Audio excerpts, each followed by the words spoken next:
What is your overall observation of U.S. politics as of now, especially as it's heading up to the midterm elections? It seems to me that America is increasingly defined by a single contradiction. It seems like the polarization of the country has only accelerated under the presidency of Biden rather than unified as he had hoped.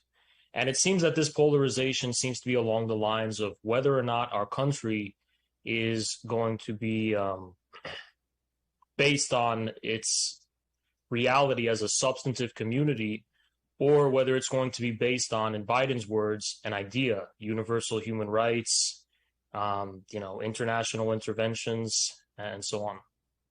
And then where do you see this battle headed? Idealism versus realism, if you will? I think the contradiction is too acute and too substantive to be resolved through matters of policy. The contradiction has outpaced, in my view, what the political institutions in the United States are capable of resolving. So I have a very pessimistic view as far as the future of the United States is concerned. It seems increasingly clear that political loyalties are no longer to the state, at least in its official and formal reality, but to other forms of political community. Right. Rahaz, people thought Trump would make it clear whether or not he would join the 2024 presidential election.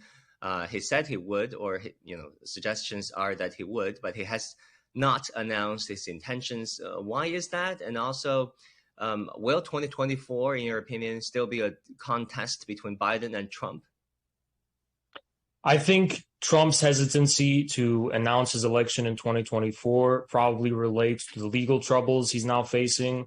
As many of us know, he's embattled in a number of lawsuits, ranging over his personal businesses toward the circumstances that we now find with the recent FBI raid. So I'm sure that there's a hidden legal context for his hesitation for announcing his campaign. Additionally, if Donald Trump runs in 2024 and faces Biden, I think this is going to probably accelerate to an unprecedented degree the polarization that we're now seeing, to the point where, there's many dangers as far as the American political system are concerned. Both sides, whether it's in 2016 with the Russiagate affair or in 2020, seem to be unwilling to accept the outcomes of the elections as far as the formal procedure is concerned.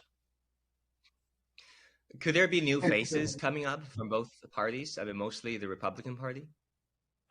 Yes, Ron DeSantis, who's currently the governor of Florida, there's a lot of speculation that DeSantis may try to run. Now, personally speaking, I don't think any of the other Republicans have a chance. I think the Republican electorate is completely dissatisfied and disillusioned with the establishment Republicans. DeSantis, however, because of his unique COVID policies, as well as his cultural policies, specifically fighting against the woke, quote unquote, agenda in Florida, seems to have adopted the kind of veneer of being a populist alternative to Trump in the eyes of Republican voters. So I think DeSantis challenging Trump is a very high possibility. Haz, how do you look at the foreign policy factor for the midterm elections? I somewhat agree that the foreign policy agenda is not very high on the list of priorities for American voters. However, it does seem very clear that for the American electorate, especially from the Trump side, Biden's nearly $70 billion sent to Ukraine is seen as an outrage. They're not very big fans of just sending out their tax dollars to, foreign agendas that they don't seem to be able to fully understand. And I think the Ukraine issue has come to be, it has acquired the status of a kind of scandal within American politics, especially considering Hunter Biden's connections to Ukraine and how all of those were exposed. I think overall Americans are dissatisfied with Joe Biden's current foreign policy orientation, despite the fact that he has attempted to use it as a form of posturing about, his strength.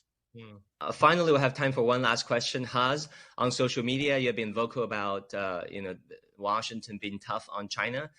You tweeted that the ruling class is trying to go to war with China to save themselves from a war with the working class. End quote. What do you mean by that? What I mean is that we are facing a systemic, and I alluded to this earlier, political, but in addition, economic crisis, not only in the United States, but in the entire Western world as we know it.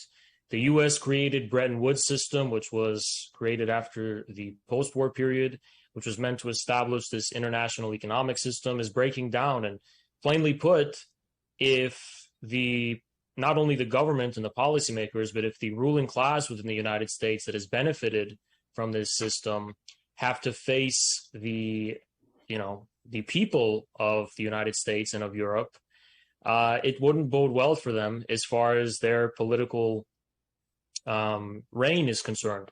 The American working class is increasingly fed up with these, not only these extravagant foreign policy interventions, but in additionally to a system that no longer seems to work. I mean, we're seeing the effects of inflation right now, but it's only a symptom of a broader disease. In 2008, with the financial crash that left millions of Americans bankrupt and jobless, we are starting to see that with an ascendant Chinese and multipolar economic system, one that's based on multilateral respect for mutual sovereignty, it seems like there are a lot of questions the people of the United States and of Europe would have for the current ruling class, such as the fact, why aren't we investing more money in infrastructure? Why aren't we cooperating with countries like China and Russia to build mutual prosperity for our respective countries and peoples? Why don't we join things like the Belt and Road Initiative? I think the American ruling class is trying to deflect away from these kinds of initiatives because, admittedly, it would pose a threat to the monopolies with which they have risen to power on the basis of. It would give ordinary Americans a chance at economic prosperity and success. With new economic cooperation and the development of the productive forces comes new opportunities for prosperity and wealth. And it just seems like the monopolist ruling class in the United States wants to foreclose the ability for the ordinary American worker to experience a chance at that wealth. Very interesting insight. Very interesting insight. We'll have to leave it there, but do come back to our program, Haz. And thank you, gentlemen, for your perspectives. That will do it for this edition of The Hub on CGTN. Thank you so much for tuning in. I'm Wang Guan in Beijing. I'll see you again next time.